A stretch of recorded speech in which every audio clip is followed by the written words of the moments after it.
Welcome to Spotlight. I'm your host, Amitha. Join us weekly to get inspired by guests who will share their success stories and transformational events. Every literate person can write, but there are few of us who invest in the creativity that goes behind impactful writing. Our guest today is a screenwriter in the film and television industry. Her first publication, a short story collection, was highly acclaimed. In fact, it received recognition from many literary awards, including the Trillium Book Award.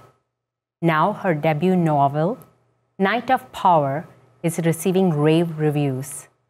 Without further ado, let us welcome to our show, Ms. Anar Ali. It's great to have you here. Oh, thanks for having me.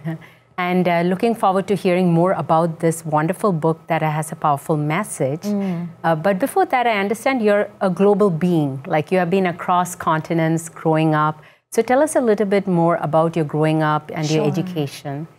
I think, well, and in some ways I'm not that unusual, I think, especially given how many, especially in Canada, immigrants coming from all over. But my family has a particular history. My roots are Indian. But my grandfather moved to Zanzibar as a young boy. So he was 13, came over on a dhow, and he was quite poor in Gujarat, and kind of like a lot of young people were coming in the same way that the Irish, for instance, came to America. And so that was the wave of immigration he was part of in Africa. So my mom's side were already in Zanzibar for a long time, and their roots are Kutchi. So again, part of Gujarat. And so long story short, my parents were born there, I was born there on mainland Tanzania, and then we eventually moved to Canada. So we've kind of got roots in several different places around the world. Wow, so ancestral roots as well as part of your growing up too. Yeah. And so you moved to Canada, and through the years, what inspired to take up writing eventually? It took me a while to get there. I think that especially, I wrote as a child, but I think that what's true, especially in immigrant communities, our families, if I can say that, or our communities aren't necessarily, we want to have a safer career. And I understand that. And it's also certain communities might not actually understand writing or arts in the same way. We don't value it in the same way, even though there's so much importance in telling our stories. But I understand when you've come from a sense of needing to establish yourself, you want to be rooted in some way, feel safer. So I didn't for a long time for multiple reasons, and I actually had my first degrees in business. I come from a very business family, and so I ended up actually working at Procter. I did my BCom, and then I worked at Procter & Gamble for about 8 years. Okay. And so it was kind of going through that process and kind of coming to a point in my life where I was realizing that this is actually not what I really wanted to do. So it was a journey of self-discovery. Pretty much, yeah. Okay. It was kind of like, a little bit like hitting a wall and then just deciding to jump, which was kind of, which I think happens sometimes to different people. Yes, a lot of us resonate with that. Sometimes you go with the flow and then you realize maybe that's not your true calling. That's right. So was it a abrupt transition that you made into writing? So we heard about you being on the business end of things. Yeah. But somewhere in between, you have worked with the film, or you are still working with the film and television industry, and then now a writer. So how did that transition happen?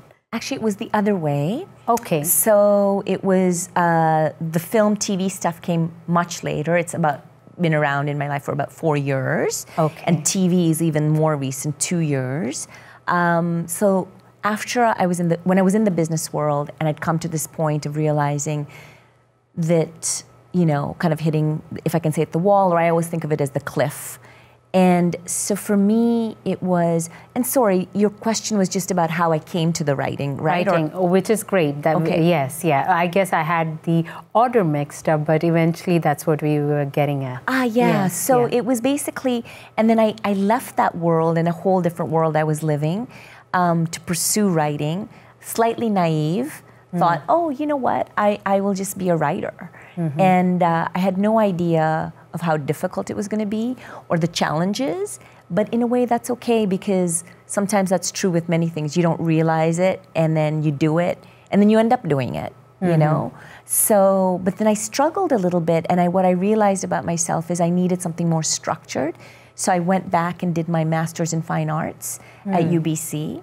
Okay. And there was a great program, very practical, because by the end of it, you have to either finish a book, finish a film, a play, and you're in this very supportive environment, and with, like, you know, all these mentors around you. So I was able to finish my first book there, and then that kind of set the pace for, like, my writing career. Amazing. Where there's a will, there's a way.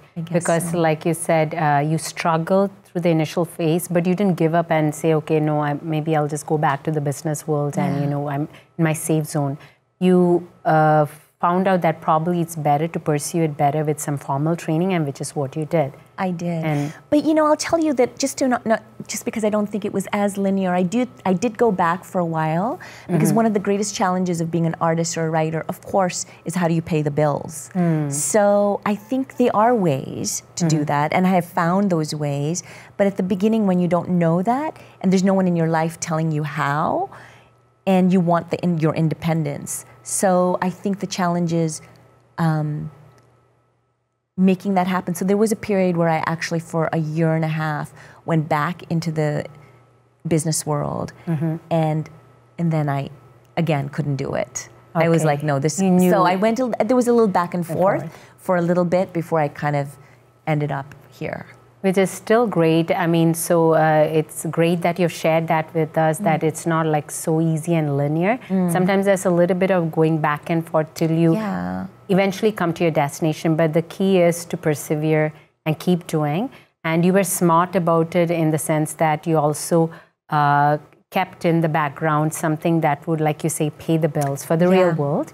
So you could actually, you know, help yourself get to your goals as a writer. Right. So we want to find out more about what came next. Okay. But before that, let's take a short break.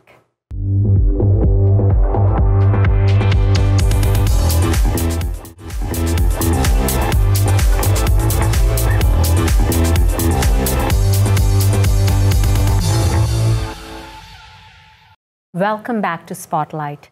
We are talking to Miss Anar Ali. So this is great. Now we understand where you became a writer. And hats off to you. With your first publication, you have already received great reviews and recognitions. So tell us about this first publication, the short story collection. Sure.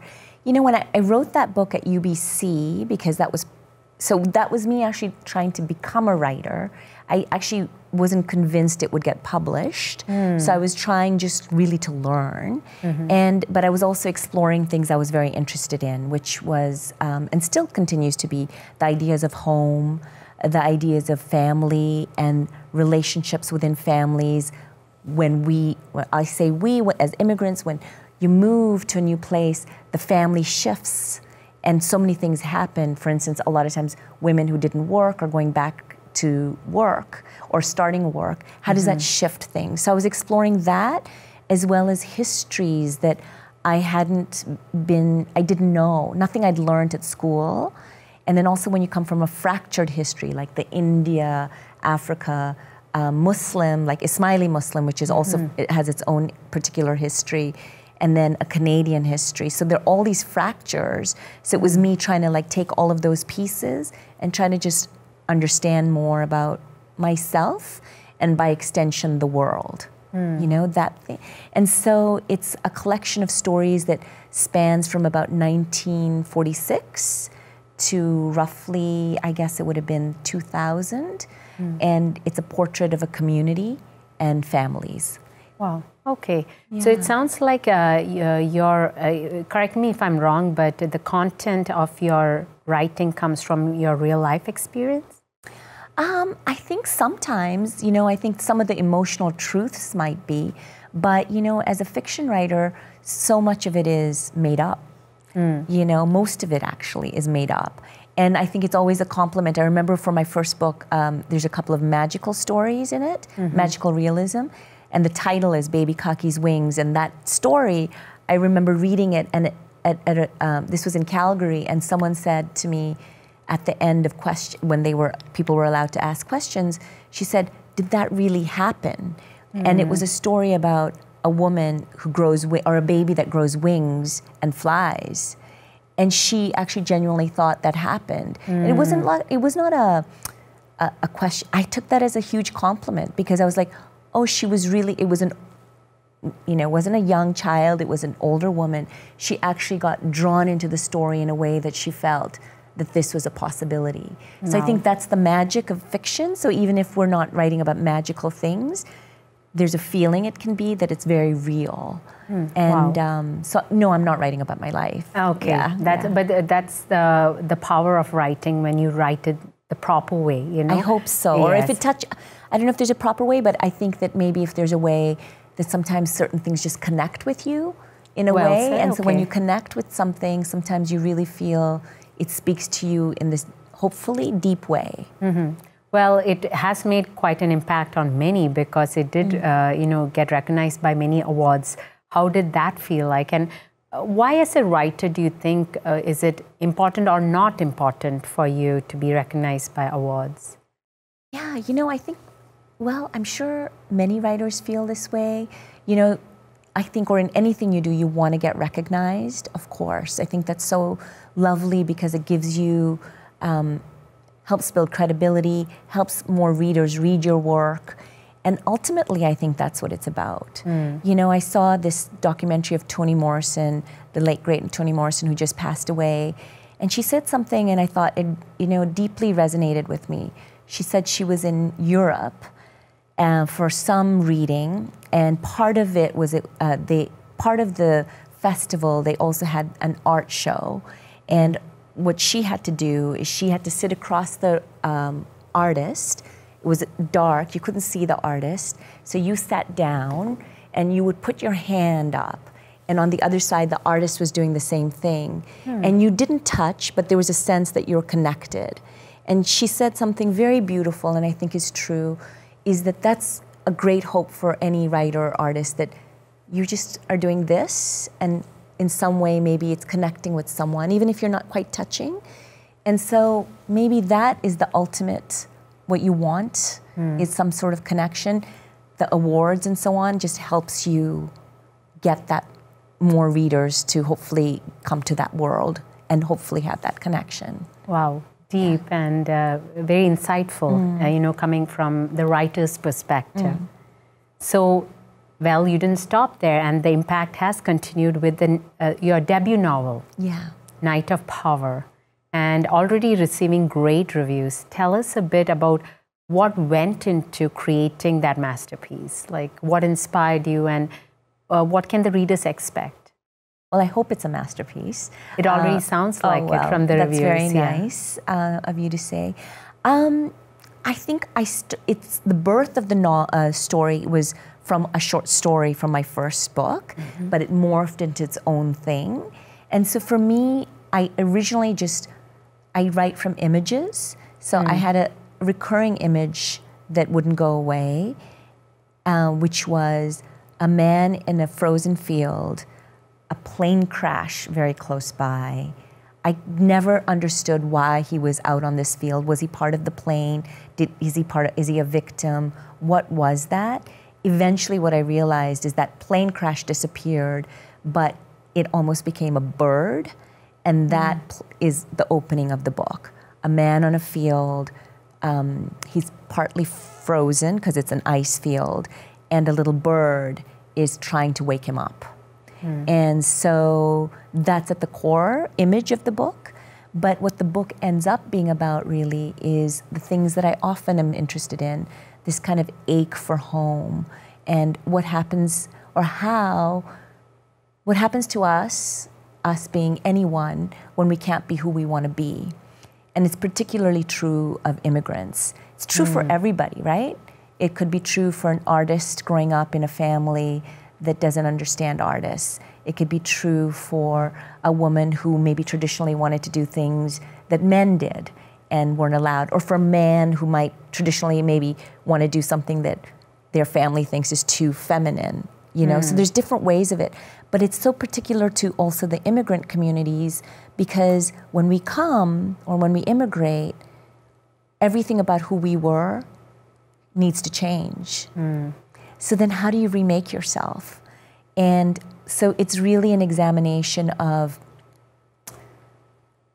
that idea, what happens in a family when each of us can't be who we want to be. So it looks at a Mansur Visram, who's the head of a household, and he has this deep idea of a legacy he wants to leave behind of his father's, who was a very big success in Africa. Looks at his story about how he struggles to make it in Canada and be who he wants to be, this big business tycoon.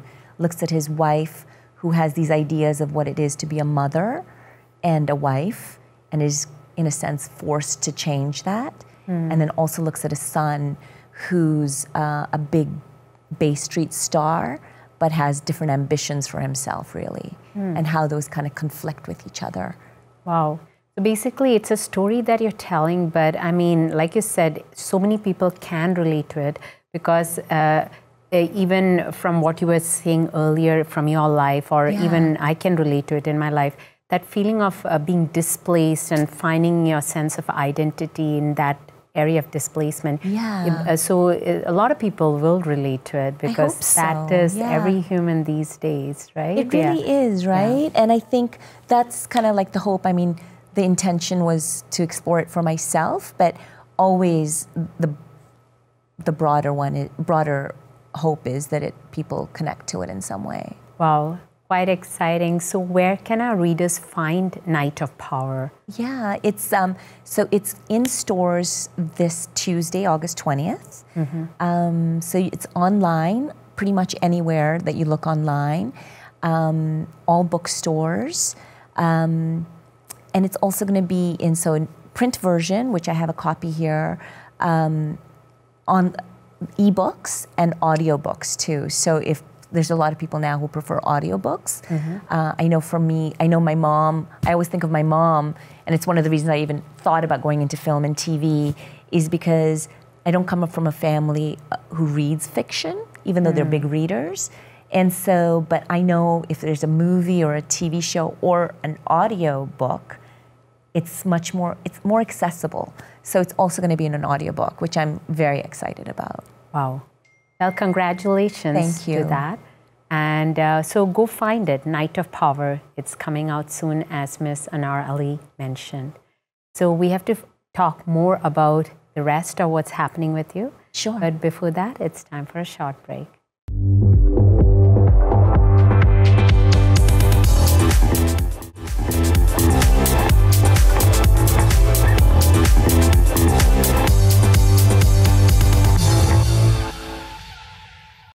Welcome back to Spotlight. We are talking to author Ms. Anar Ali. This is great. We heard about Night of Power coming out, quite exciting. But you had, mentioned about the film and television industry career. So let's ask you a little bit more about what's happening on that front. Sure. So, like I mentioned, I'm a bit new in film and TV, but I decided to try to, I was living in Mexico, finishing the novel, have some friends in film. They'd encouraged me to think about film as a next project. And so I came back to Toronto to go to the Canadian Film Centre, and which is this really amazing program, 6 months. It's like a boot camp in film. And they take 5 writers, 5 directors, 5 producers, and 4 editors. And they kind of put you together over 6 months, and you end up doing usually 2 short films and finishing a script for your feature. I mean, the different mediums have different goals, but in the writing lab, that was our goal. And so when I graduated from that, but while I was there, I also realized that I had missed this whole thing that's been happening in TV. Having living in Mexico, I'd been there for 3 years, and I hadn't been really watching Netflix. I hadn't been really on top of things around what was, this golden age of TV. And what I realized as a writer is this was a really interesting time to try to be a writer in the TV world and have these different voices, because all of a sudden TV was opening up in a way, and still is, long time to still go, but opening up and allowing people like Mindy Kaling and Aziz Ansari and all these really, or Priyanka Chopra is now like a star, and all these different, or Blackish, Endless, Kim's Convenience, the story, we can keep talking about that. That's so exciting. These stories that are like we hadn't really been that might have been our stories, but we weren't seeing in the mainstream. And it was exciting for me because all of a sudden it was like another way to do this, like another way to connect with the reader or the audience member. So I ended up like putting some energy into TV, and I had a show in development with the CBC, a family drama, and that morphed into a show that's not my show, I'm a writer in it, called Transplant, which is a new medical drama. And it's coming out from a CTV and NBC Universal next year. And what's very exciting about the show is the lead character is a Syrian doctor.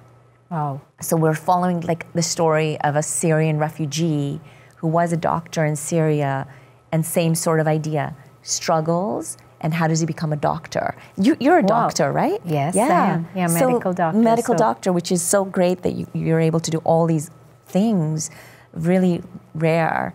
And, but for him, he's just, you don't just automatically get your medical license just because you were a doctor over there. Process, yeah. Right? The struggles again. He struggles, and then we watch him do that. And he's come with his little sister. He's about 30 and she's about 15.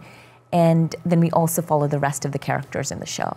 Wow, I just love the fact that everything you are around in terms of content, whether it's the writing or what you're doing now with television, has to do with topics people relate to. And the fact that now you're bringing in the ethnic component into mainstream, and which is quite encouraging to a lot of others who might be watching us today, who tend to shy away, thinking, okay, I'm an immigrant or I'm of a minority group or an ethnicity, and it's not possible in the mainstream to make it, whether it be in the writing field or in the entertainment industry. And thank you so much, Anar, for coming and dispelling that myth for us today, because you're doing so great with what you're doing. Thanks so much. Again, congratulations, Night of Power, and now this series as well. Thank you. I'm going to digress for a bit. It sounds like you're so deep in terms of how you convey your messages. Do you have time for yourself, away from all of these? You're making an impact with the rest of the world. Right. What about time for yourself? And also writing is so much about yourself. Like, you're spending so much time alone. So there is that part of it. So you do spend, but I know what you mean. It's like, how do you also take care of yourself too, right? Is that that's part of what you mean, right? Yeah, because right? everything that you touch upon is so deep and, I understand. Emotional. It's very emotional. So sometimes I feel like if you're too involved, it's so true, and I think it's true. Maybe I can't obviously speak for all writers and artists, but I think that you often will have this other side of you too, and certainly I do. So I mean, in terms of the things that kind of keep me grounded on an everyday basis, this maybe doesn't sound like fun, but it's at least something that I really enjoy, is Iyengar yoga. So I kind of do, that's an everyday practice for me. So that's kind of that and walking are the physical ways I get away from things. But really, I'm a huge fan of so many things in the city. The art, the design, all the different performances you go to. So for me, I feel like a lot of my life is either like the writing and so on, sure, but then there's this whole other side of me. And film and TV also is very much about being out all the time at all these different events. So wow, you're so well-rounded, I would say, and just say you have a calm around you. So I guess you do take care of yourself by being, you know, a whole individual in mind, body, and soul wellness. Oh, well, I hope so. Trying to. I don't know if I am, well, you do but I'm trying to. exude that today. Oh, thank you. So it's been great talking to you, Anar, today. You've already given us so much insight into the world of writing. If you had a few words of advice or a tip for our viewers today, what would it be? It's a good question. I think the thing I would say the most is if someone is trying to be a writer or an artist, I'd say two things. One is just start. Just start. And it could be like as simple as saying, okay, I'm going to allow myself half an hour a day to write, and give yourself full permission to write anything you want. Nothing's taboo, right? Just write whatever you want. And then the second thing is find like-minded people. And you would be surprised how many people they are who are very like-minded. And they don't necessarily have to be from your particular community, but it can be people who are like-minded because they also have similar ambitions or similar interests. And if you live in the city like Toronto or all the suburbs, like Scarborough and Markham and all these places, you just Google that and find like a writing group. Or if you want to be an actor, find that class or different communities. And we're living at this time where luckily we can find that and just use that as your stepping stone, I would say. And then hopefully take it from there. Very wise words. Thank you so much, Anar, again, for speaking with us. I look forward to reading Night of Power, so do our viewers. And we wish you all the best with all the projects that you are doing, including the TV series. Thanks so much. Thank you. Thank you for having me. Thank you. So that was Miss Anar Ali, who has enlightened us as to how writing can make an impact. Well, that's a wrap for this week's show. Thank you for watching us.